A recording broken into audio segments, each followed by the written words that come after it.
Hi, I'm on my way to Heathrow. I'm LA bound. I'm going to stop off in the offices to tell you the news this week, all about Michael. I'm Peter Jarrette, and this is Gossip TV.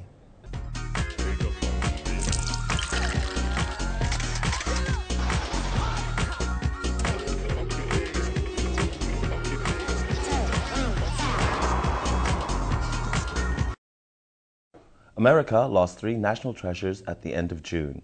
The 24th saw the passing of American icon and TV personality Ed McMahon, the perennial co-host to the late Johnny Carson of NBC's Tonight Show. He was 86.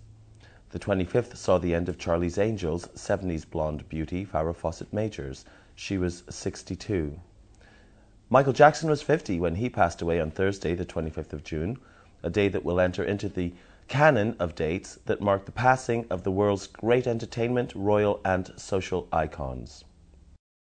Despite the fact that all these Americans knew each other, it is the death of the King of Pop that has triggered events around the world.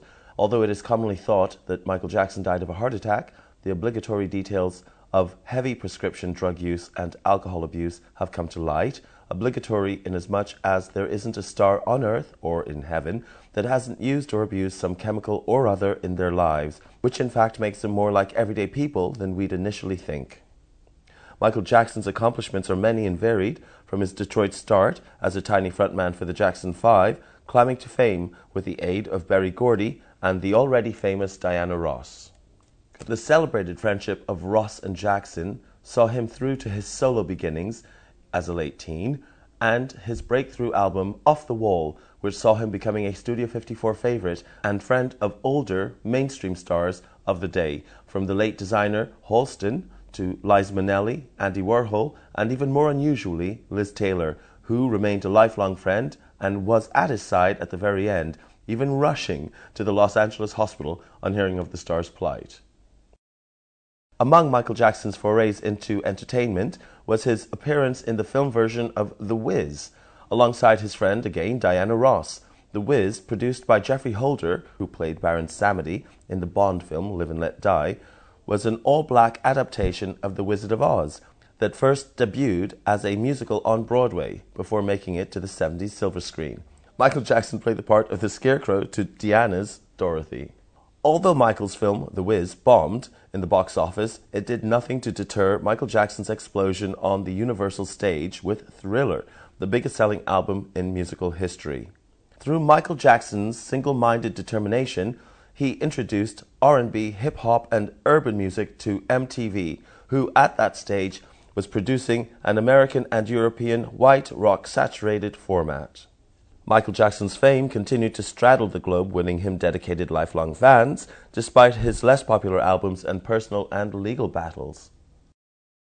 As his notoriety grew, so did his eccentricities, his friendship with Bubbles, the aggressive chimp, his fascination with a Peter Pan-esque lifestyle, his love of costumes, surgical masks, cosmetic enhancements, disguises, and headlines came and went about his hyperbaric chambers, skin color changes, bankruptcy, court cases involving minors, payoffs, paternity suits, ensuring that the Music Man had enough column inches to keep him at the forefront of the media machine for all his life.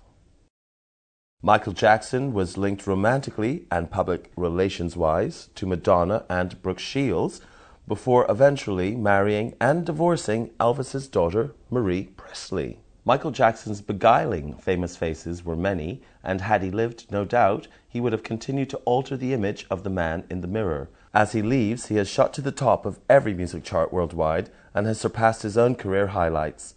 The dust will never settle around the man, or boy, who sang, lived and danced faster than those before him and those who are yet to come. And Gossip's shout-outs this week are to the friends, fans and the family of the late Michael Jackson. Well, that's me done. I'm out of the office, I'm into my limo, and I'm off to Los Angeles to pay my respects to my old friend from Studio 54 days when I hung out with Drew Barrymore, Tatum O'Neal and Brooke Shields. I'm Peter Jarrette. This has been Gossip TV. Simon, I'm ready.